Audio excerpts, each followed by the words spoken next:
to some of the statistics and the information that a lot of us don't look at in the work that we do in the community. We're always researching. And one of the things we stumbled upon, this is just in Michigan, 80% of the boys in Michigan are in the hands of women. But it doesn't stop there, right? Because there's an expectation that this boy is supposed to automatically become a man.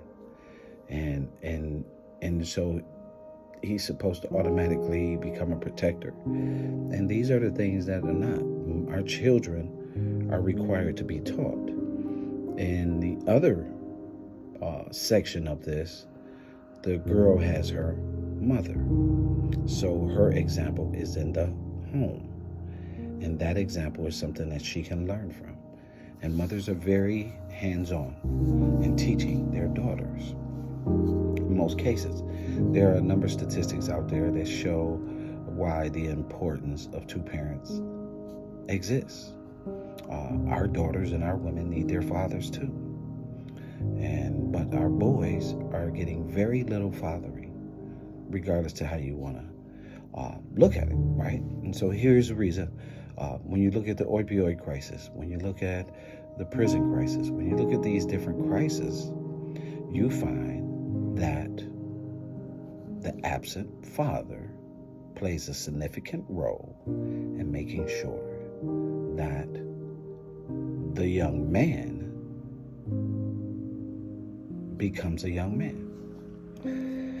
And so, considering for the last 50, 60 years, many of us have been in the hands of our mothers, but didn't have fatherhood voices. Well, we had that.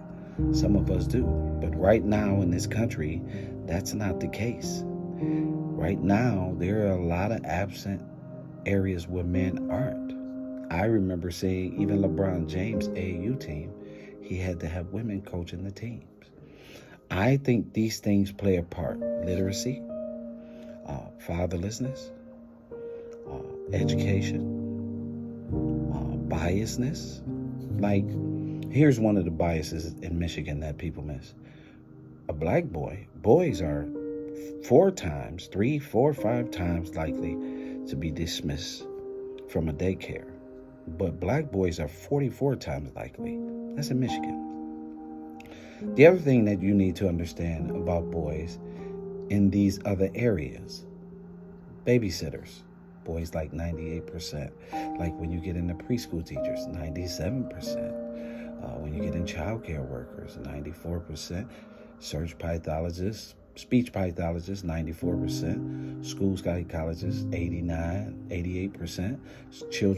Child social workers, 88%. And the list goes on. Librarians, solo parents, K through 8 teachers, right? But also you have to remember where the male was being attacked. And I think we forget that part. So what has happened is that these things increase violence against women, mothers, and grandmothers.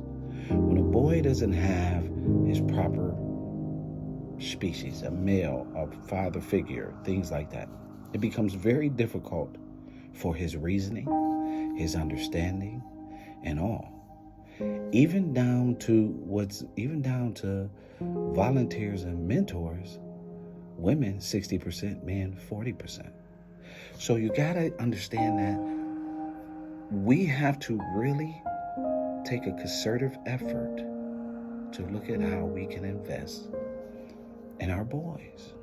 Now, but one of the things that we have done is we systematically, from our mentoring program, we group mentor. We don't one-on-one.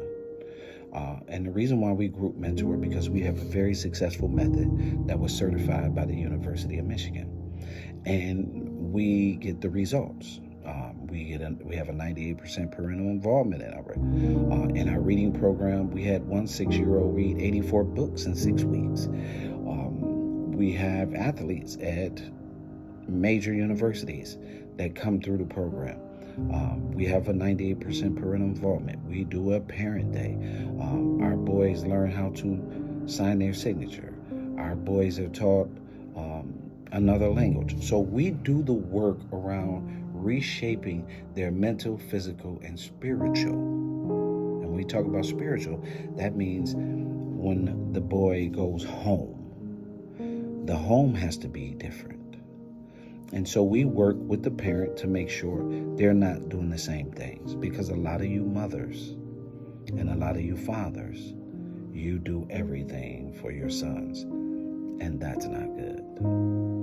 So I really wanted to hop in to share this with you today, because I think it's important that we start taking a better look at our boys, that we start understanding our boys. And here's a couple of things that I can tell you that will work.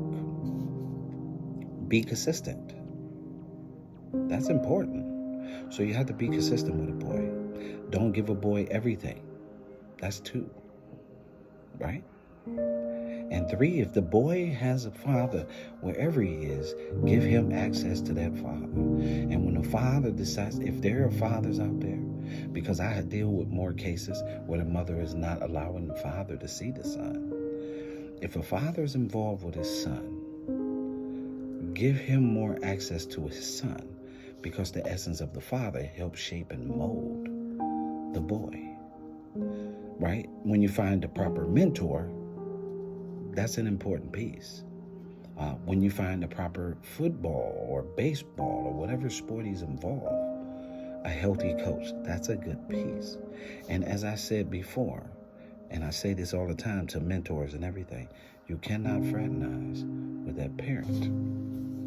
So those are the 3 things I'm sharing with you today that you can do with the boy. There are a number of ways that we can back this up, but try those 3 things. Being consistent, right? Making sure that you are consistent. Don't do everything for him. And making sure he gets a quality mentor. You have to invest in your sons. You do the same thing for your daughters. So you got to invest in your sons. Because if you don't invest in your sons, the street will. And the system will. And I'm telling you, they're eating off your sons, from addiction to incarceration. Remember, Mom, Dad, you can make all the money in the world, but you just can't make up time. Give your kids, especially your boys, who might not have everything that they need, give them the proper time and help increase his awareness for life. Peace. One of my favorite quotes till this day: God will put you back together in front of those who broke you.